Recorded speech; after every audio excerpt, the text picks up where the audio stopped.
Yo, yo, yo. Welcome to the NS9 Postgame Show. I'm your host, Anthony DiNardo. With me, we got Tyler Sweeney in the house. Tyler, what is up, my man? First postgame show for me this year. Getting back on the horse here. This is your first? Yeah. That's right, because you didn't do any last weekend. No. First one for me. It's my spring training. I mean, this is all of our spring trainings. I'll definitely say that. This is my second one. Jim's gone twice, I think. Doug twice, Connor twice, Neil once. Yeah, we're getting in the groove. If any of you watching this year from last year have noticed, we've got 3 new people on to do the post-game shows with us. So a little bit of a mixture, but like you said, this is our spring training as well. So we're getting back into the groove. We're back. And it's really hard for me right now, and I'm kind of battling it. Trying not to overreact to everything. I feel like I go through this every spring training. I have to remind myself in my brain, don't put too much stock into everything. That's fair. Let me ask you this. What do you want to overreact to? Briefly. The bullpen in particular just today. But when you really dive into it, these are guys that you probably hope aren't on the Major League roster this year, at least to start. That's where a lot of the damage came from. So I'm trying not to just tear this bullpen down and once again proclaim that Sherrington can't build a bullpen. I'll save that for April. I'm not going to do it on March 12th. Fair enough. And of course, we are talking about the Pirates did play a game today against the Atlanta Braves. They do lose 11-3. Now, mind you, I will say the score isn't totally how the game. A lot of the damage came when, like you mentioned, the guys that probably weren't going to be on the team were giving up the runs. So I don't think it's fair to judge the entire game as the score dictates or whatnot. It's certainly a lot closer to that for most of the game when the starters were in. But this seemed like pretty much the Pirates' spring training MO. Offense wasn't good. No one really showed up except for a few players. But as far as the team goes, certainly didn't. The pitching side, you have one person stood out, which I think maybe we'll talk on. I mean, Mitch Keller did start today. Looked good. It was a solid start for Mitch Keller. Outside of that, more to be desired from pretty much everyone else. Yeah, that's a good way to put it. The bats were, the bats were atrocious today. How else can you really put it? Pitching wise, the guys that you hope would perform kind of performed today. Good to see Mitch Keller do what he did. Will Crow came in, got results. I don't know. We can probably dive deeper into him a little bit. Sure. And then Colin Selby, he's another guy that I think there's some intrigue on. But, Johan Ramirez, I'm personally not too intrigued by him. And I don't even know who the guy was that finished the game. Can't even remember his name. Well, there was, you know what? There were multiple guys there at the end that I just kind of tuned out. Yes, the Office Space quote, "Some not going to work here anymore." Yeah, that's who they were. Yeah, Junker. That's his name. Yeah, that guy. Yeah, very fitting. Right. So let's, I guess, start it out. So Mitch Keller. You want to start with Mitch Keller? He obviously started the game today. He does go 4 innings. Gave up 3 hits, 2 earned, 1 walk, 4 strikeouts. The scoring started when he gave up the home run to Michael Harris. Of course, Michael Harris, pretty good ball player. Good. It's not as if this was they're facing the Yankees C team or such, right? I mean, this was a solid lineup by the Braves. Michael Harris, good player. So he gives up the home run. The other run that he gave up, I'm gonna be honest, I'm trying to remember it at this point. Well, he got on base with the Sawinski defense. That's right. Yeah. dove for, didn't quite get to, which we can talk about Sawinski here a little bit as well. I mean, again, it's 2 earned runs. I'm not trying to give up too many excuses, but that was one of those, maybe that could have been an out. Yeah. But even with the 2 runs, I mean, just like how you're talking about not overreacting, when it comes to spring training, it's not so much, I don't want to truly say results, but it's not so much stats that I'm looking for, not so much slash lines, ERAs, a lot of other things. And today, Mitch Keller's outing, he looked good. Yeah. No complaints about him today. You saw the velocities kind of back to where it was last year. He's pretty much sitting mid 90s right now. I think we saw him up to 97 today. Yep. The curveball and slider looked good. Yep. Michael Harris, he was just up in the zone a little bit. Michael Harris caught one that was up, sent it the other way. It is what it is. Guy's a dude. It's going to happen. Going 4 innings, only giving up 2 to the Braves. Everything looked fine, so no complaints. He looks like the same Mitch Keller we've really seen for the past 8 months. To be fair, we're pretty much approaching 10 months now. Yeah, probably. I guess it is already March. We're coming up to like a full year of good Mitch Keller. And that's a good feeling. Yeah. Hang on to that. Yeah, no complaints about him today. Again, and I don't think we've had many complaints all spring. You hit the money on that. I haven't at all. And as far as we talk about results, ERA, I mean, he's got a 4.09 ERA on spring. So it's not as if that's alarming. It's not as if we're talking he has an 11 ERA, but he looks good.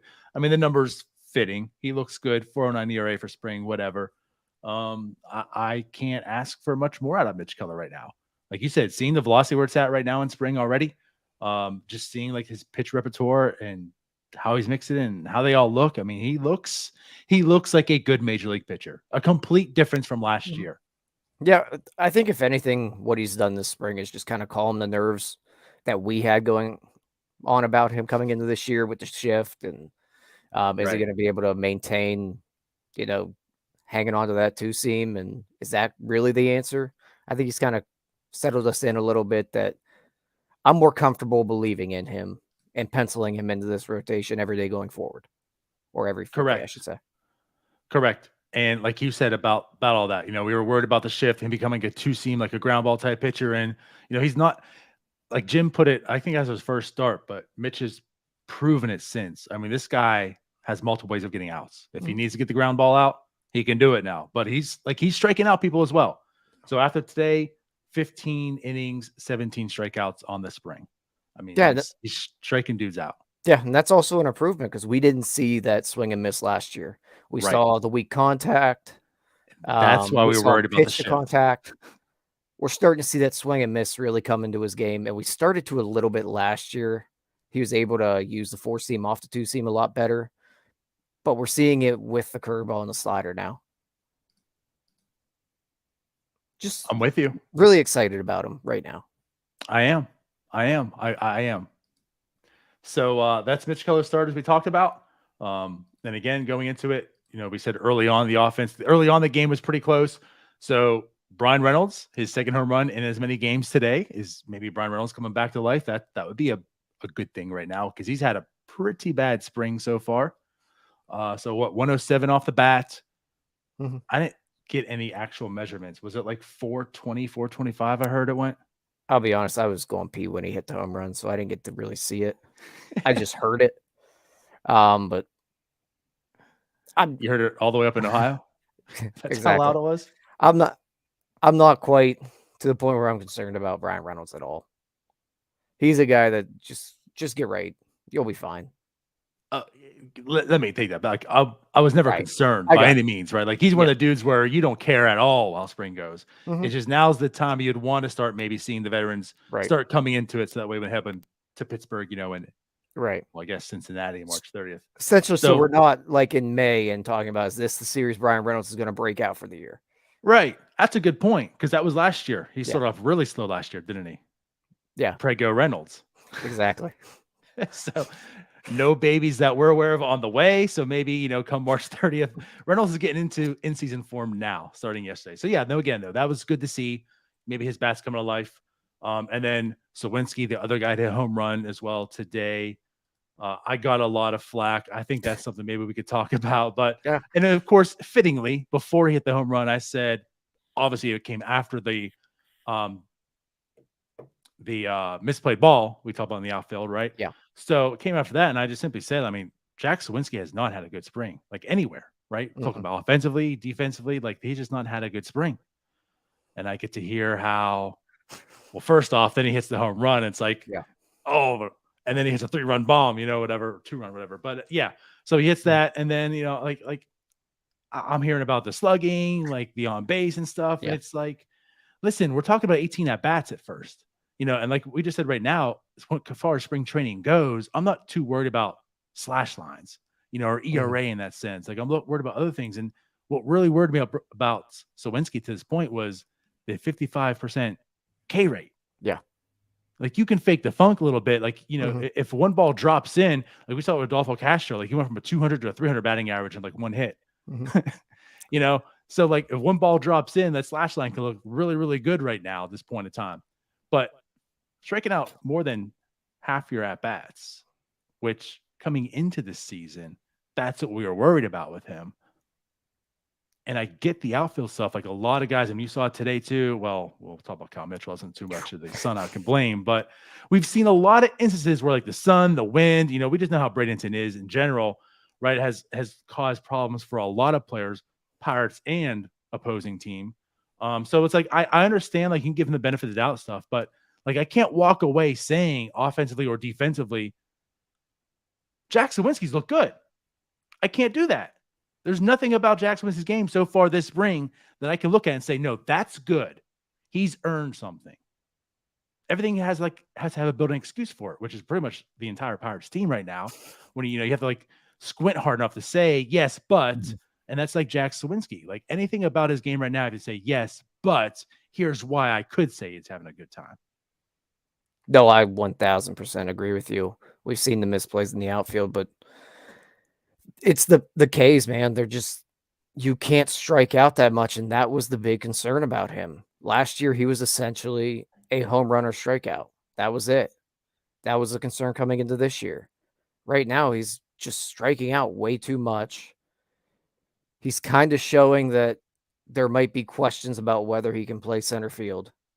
We know he can play left. That's not a problem. But if the bat's not gonna play and you're gonna be a slightly below average hitter, which is what I think we might be leading into him becoming, I have some concerns. And like you said, I don't want him just handed the outfield job just because he had an okay rookie year. He got sent down last year for a reason. Right. I'm with you. He was what, an 0 for 28 slump at that point in time. Mhm. I personally would like to see him maybe grind out a little bit longer. They sent him down right away. But regardless, when he came back, it's actually in AAA, it still Mhm. carried over. When he came back, it carried over. Like it started clicking maybe a little bit towards the end.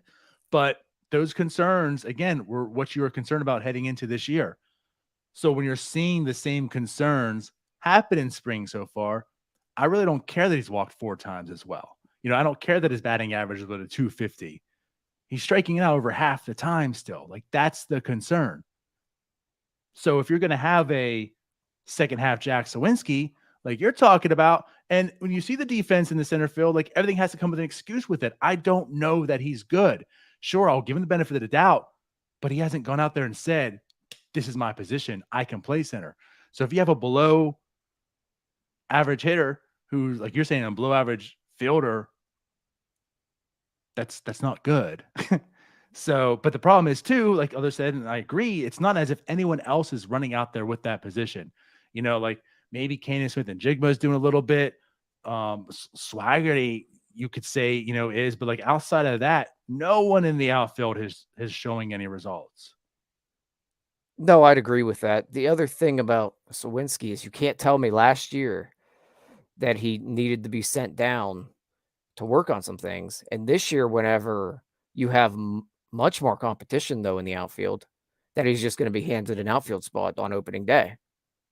I That's can't, fair. I can't get along with both those things there. I think there's a lot that he still needs to work out. We keep hammering at strikeouts. There's enough guys here that probably can man the outfield, and not having Jack Sawinski up isn't really going to hurt. Yeah. Again, fair point. However, I don't know.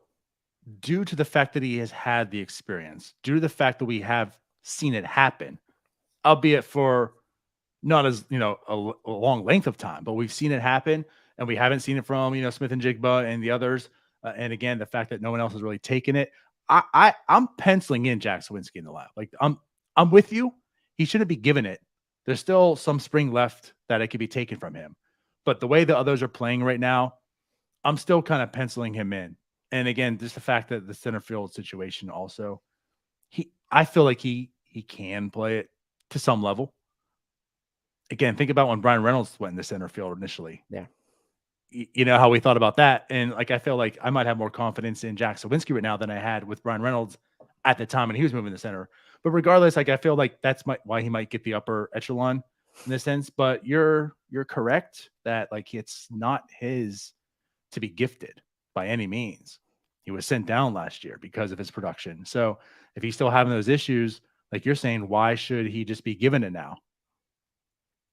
But you're thinking about there's a lot of competition. Like, yes, there is, but it's not good competition. That's the problem. It's more than last year. It is. I mean, that's not saying much, but there are probably 4 guys already on this major league roster that can play the outfield. Right. Maybe 5, depending on if Ji-hwan Bae makes the opening day club. And there's another one too. Like you could see him potentially playing center field, but he's not doing a damn thing right now. He's not doing it. And even today, he went 0 for 2. Is that what it was? Yeah, he didn't look good with another strikeout. Oh, the one was a fielder's choice, I'm guessing. Yeah, that's one that Cruz. Yeah, yep, beat it out in second. Yeah, yep. But yeah, he's not hitting the ball with authority.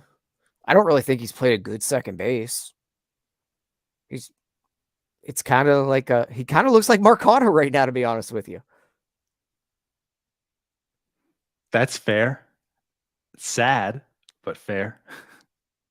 So I mean, there's still a lot of question marks, but to go back to Jack Sawinski, he's a guy I think obviously is going to get the first crack on opening day, but he's also someone that I could see us talking about in 3 weeks, talking about wanting him sent down. Right. I'm with you. And to sum everything we just set up to the Pirates end of things, like that's just what the Pirates team is. We're talking about Bay. Like there's actual competition this year. Whereas for the previous years, it's just been Rule 5 pickups, DFA pickups, waiver claim pickups. Like there's actual like guys that are coming up into the system, actual free agents that came here. And again, like the team is just, I mean, what the record shows pretty much. It's like every game, there's like one guy, maybe 2 guys that kind of stand out and show you something, and everyone else falls flat. And that's what happened today. So again, we talked about Sawinski's home run. We talked about Brian Reynolds' home run.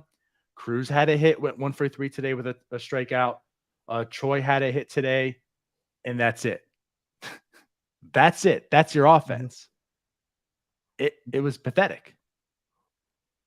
Yeah. And these are guys battling for spots. Yeah. We haven't seen anybody go really grab a spot right now. And it's really not encouraging. This is going back to, I don't want to overreact, but it's not encouraging when you're getting carved up by really a guy that's a fringe prospect. And they got carved up today. Correct. 11 strikeouts for the whole entire team, which again, pretty much seems to be their MO this spring. And we talked about like, hey, the guys are bringing in these free agents. Like there's a shift. The guys are going to get on base, and they're not. So I'm with you, man. Like it's now March 12th. We're heading into about the halfway point of spring training. Going to be getting into the games here shortly. Like now's the time you do want to see people start turning it up again, especially the guys that are fighting for roster spots. Your Bays, your even Castros to degrees, right? Your Sawinskis. Like you want to see these guys start producing because these at-bats are really starting to mean something. The first week, the second week, it's kind of whatever. They're getting back into the groove of things. Now you want to start seeing production. So at this point in time, again, like we're still not. And that's somewhat concerning. Again, somewhat. Not to overreact, like you're mentioning, but I'm somewhat concerned this team is still just falling completely flat. Yeah.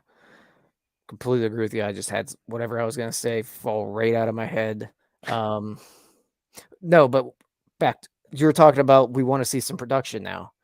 And just to be clear, we're not talking just result-based production. You can't be striking out 11 times. They're not good at bats that are being put forward right now, and that's the concerning part. You can live with, not putting up any runs and you just ran into some balls and they fell into gloves. That happens. You're not going to score 11 runs every game, but you need to see better at bats being put forward. Now would be the time you really want to see the defense look a lot better than it has, I think. It's been pretty rough so far. Those are the type of things that we're talking about when we talk about results. Pretty rough. That's a pretty positive way of spinning Yeah. it too.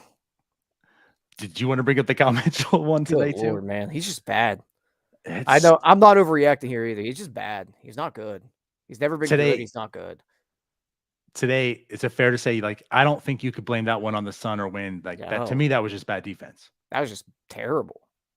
And we've seen got a few of himself those turned so far. around 3-4 times, and we've seen it before in his major league career as well. He's just not good defensively, and his bat doesn't play well enough to be a major leaguer. He's just kind of hogging up a 40-man spot right now. I'm kind of with that.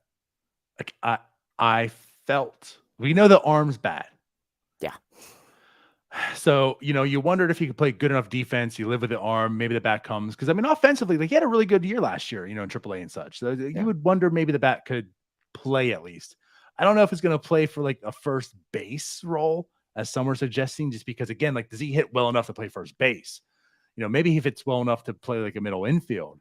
But again, like the glove's not going to, I'm not suggesting, I'm saying that the profile, maybe good glove offensively, fits in the middle infield, he can do it. But I just, like you're saying, I don't see enough defensively anywhere. Like just having a bad arm, the glove is nowhere near suggesting he's able to still be a competent outfielder. Like I don't see a role. It's a DH, and again, is he good enough to DH? Yeah. No. So yeah, I'm very concerned now about the Cal Mitchell. Concern's probably career, not the correct word. I'm just kind of out on him completely. I have no desire to really. I have no intrigue with him. I have no desire. I'm good. I've seen enough. Next. Sure. I guess that's where I'm going. It's just like you're talking about. There's like competition. There's a plethora of outfielders. I don't think any of us are really in on many being good. I think we all like Canaan Smith and Jigba. I don't think either of us think he's like an everyday, a really good player. They're all kind of fringe guys. I think we're lower on Cal Mitchell, but I think like you're saying, like, that's where my concern is like this outfield depth that we're talking about isn't really depth. It's kind of fool's gold. It's just guys.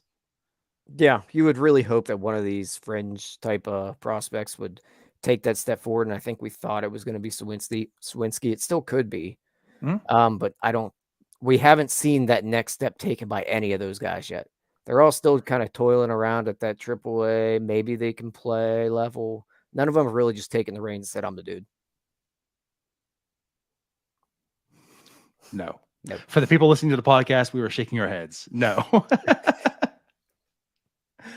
All right. I don't know, man. Like offensively, is there anything else that you really want to talk about on these players? Do we want to talk about Cruz a little bit? I feel like, we have to talk about him every time. Yeah, I'm just to touch on him real quick. It's all coming back to Sawinski again, though. We talk about the results with Sawinski. Yeah. / wise. We look at Cruz, it's pretty similar numbers, but with Cruz, we're not seeing the strikeouts. I know he had an ugly one today, but we're not seeing them hardly at all this spring. He maybe has 4 strikeouts this spring.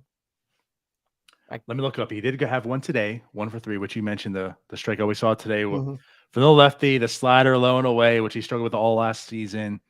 So like seeing that today stood out. Yeah. We haven't seen a lot this spring, which is good, but that was what he struggled with, and we saw it again today. But yes, for spring, sorry, I'm kind of stalling. For spring, he's got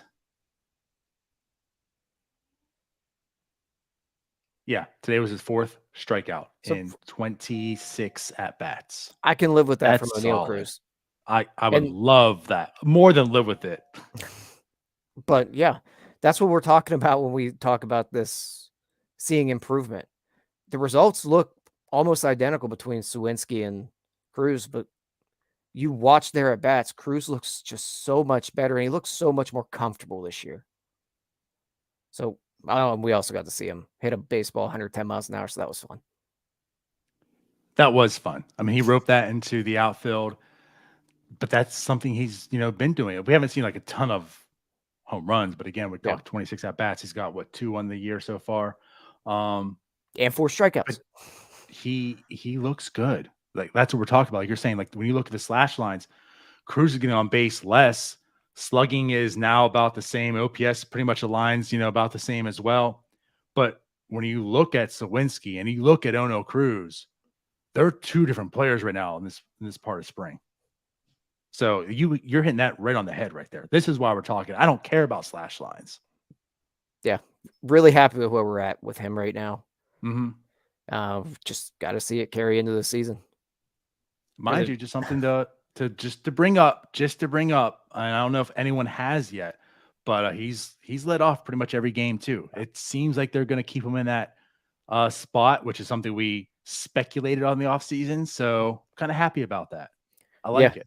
And I think today's lineup was pretty close to what we will see on opening day, besides Triolo and Hayes being flip-flopped, and who knows where Hayes hits, but pretty close. Yeah.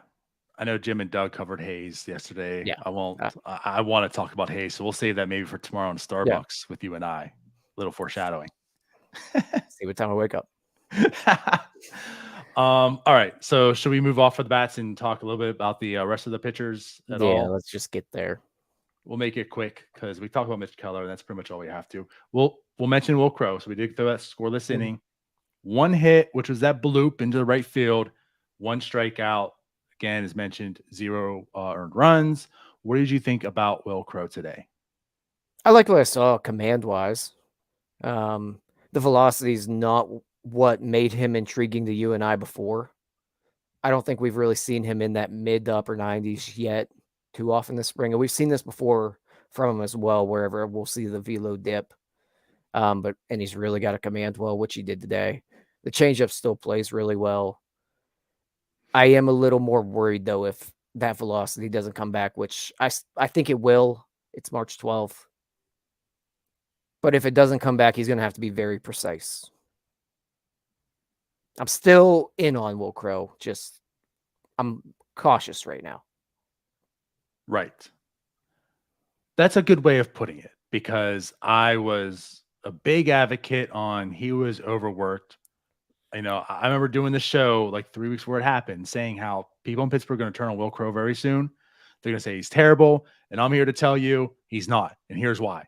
And he became terrible. Everyone turned on Will Crowe, and I'm not there with him at all. I think, again, he was overworked, and I didn't realize it, but clearly he put on 25 pounds last year. He was way over shape, and his big belly got in the way, and okay, so maybe there was some more rhyme and reason to why he was just really, really bad at the end of the year too.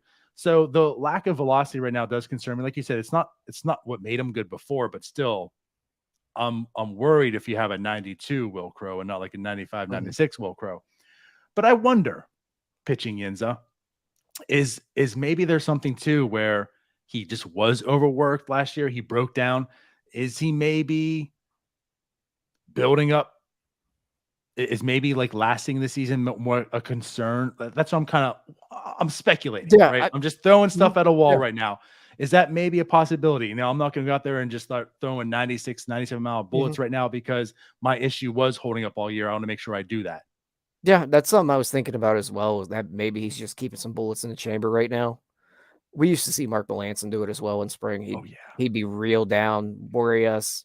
So he'd come back out and be 93, 94 on opening day. Even a reliever we won't name right now. Yeah. Who would easily touch triple digits. I feel like you had concerns every spring. Why is he only hitting 96? Yeah. So that's kind of where I'm at with Will Crowe. Maybe that's why right now. Yeah, and the only reason I do bring up the velocity with him is we saw it at the end of last year. We saw him go from that 95, 96 to the 91, 92, 93, and that's when he really started breaking down. If he had stayed at 95, 96 all year and he was throwing this now, I probably wouldn't be as concerned. Not that I'm overly concerned now, but it's just something to keep an eye on with him. Right. And like this is a valid point. As Anthony says, Crow may be burnt this year like Stratton last year. I mean, he could. It's just right now it's spring. There's really nothing to dictate that is the case. And I'm going to give pretty much everyone the benefit of the doubt here. I think we'll know more come April. But at this point in time, again, this is why we are concerned. But again, not going to overreact at this point. Yeah, just it's something to watch with him. It's giving me a little pause. Fair enough. But what I did like to is the hit itself and the two other outs, soft contact. So he wasn't hit hard either today.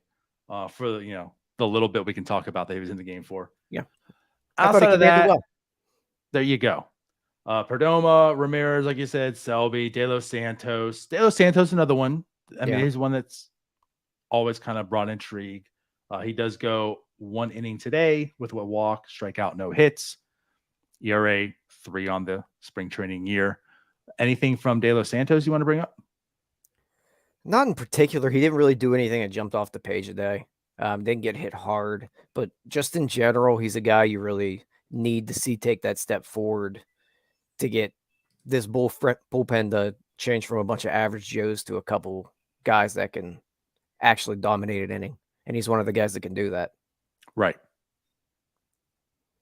Aside from that, there's nothing today really that would change any opinion either way, I don't think. Okay. Yep. Fair enough. And I think it was 12 pitches he threw today. So not a whole lot you could really see from him either. But yeah, so I mean he did his job though. Aside from that, like the bullpen as a unit certainly did not. Aside from De Los Santos, just to touch on Perdomo real quick. He's a guy that we had talked about with Justice. Maybe taking that other left-handed spot in the bullpen, if there is one. I'm good. No thanks. Pass.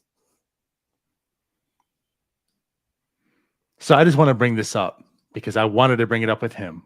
We know the last time you've heard me on this show, I was talking about Caleb Smith and Jigba.